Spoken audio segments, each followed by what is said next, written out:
When you're neurodivergent and you've experienced complex trauma, you may find that you become permanently, it seems, hypervigilant. Your nervous system stays activated all the time. Relaxing and rest feels impossible. You don't feel comfortable being vulnerable, and you have difficulty accessing your emotions.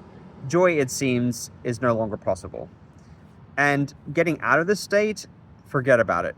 Many of us just live the rest of our lives running blind, not sure how to re-regulate ourselves, not sure how to get out of this state.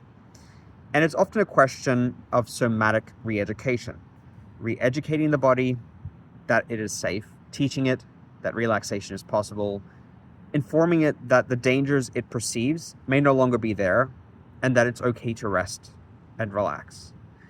And for many of us who've had these multiple experiences of being marginalized, judged, excluded, bullied, we are going to find that our defense mechanism that is staying in this state of activation is going to push back.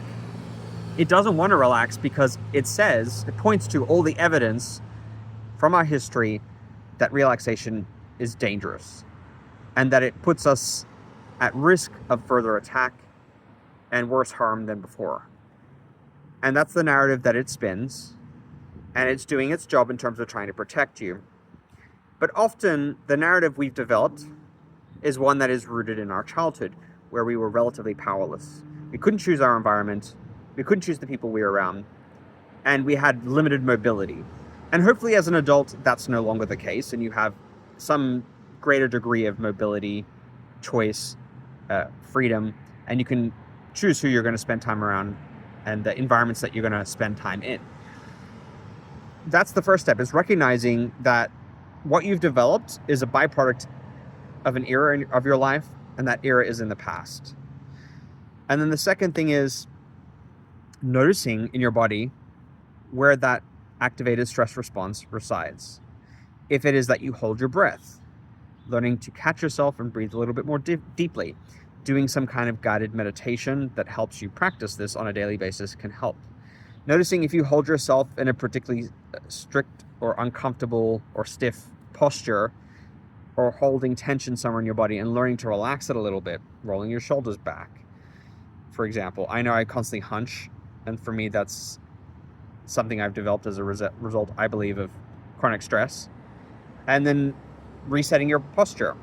Noticing where in your body the stress manifests, and then coaching your body through relaxation, through deep breathing, to release.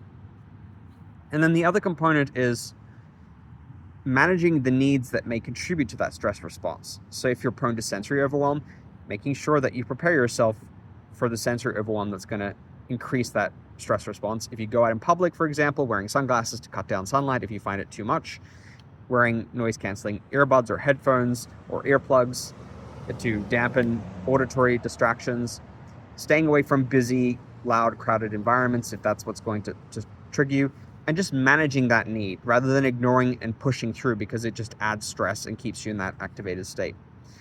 Making sure to schedule deliberate relaxation activities, moments of non-doing, going for a hike in nature or a walk along a waterfront, something that puts you back in touch with nature, something that takes you away from the distractions and the busyness of day-to-day life, and making sure that it's baked into your calendar.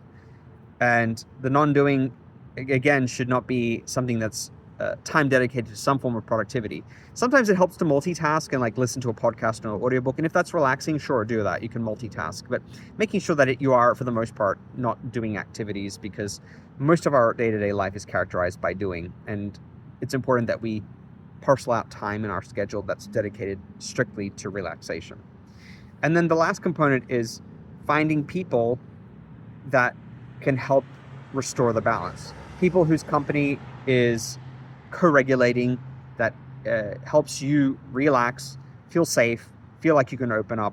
People who aren't going to jump on you if you make a mistake socially, who are going to understand that you're different, that you're wired differently, and are going to understand your communication style, give you grace if there's misunderstandings, and work through problems with you, talk through your challenges, provide a shoulder to lean on, somebody you can confide in, somebody who is highly emotionally intelligent and can hold whatever it is you bring to them. And choosing that company, choosing the people you confide in, choosing the people you spend your time with very selectively, knowing that through their presence, through their sustained attention and comfort and reassurance and compassion and empathy, you can start to co-regulate each other, and you can bring yourself down out of that activated state as a result of complex trauma. Have you struggled with complex trauma as a neurodivergent? And have many of the challenges I've described here shown up in your life? What have you done to help regulate yourself, to bring yourself out of this activated stress state, out of hypervigilance? What's worked? What hasn't worked? I would love to hear from you.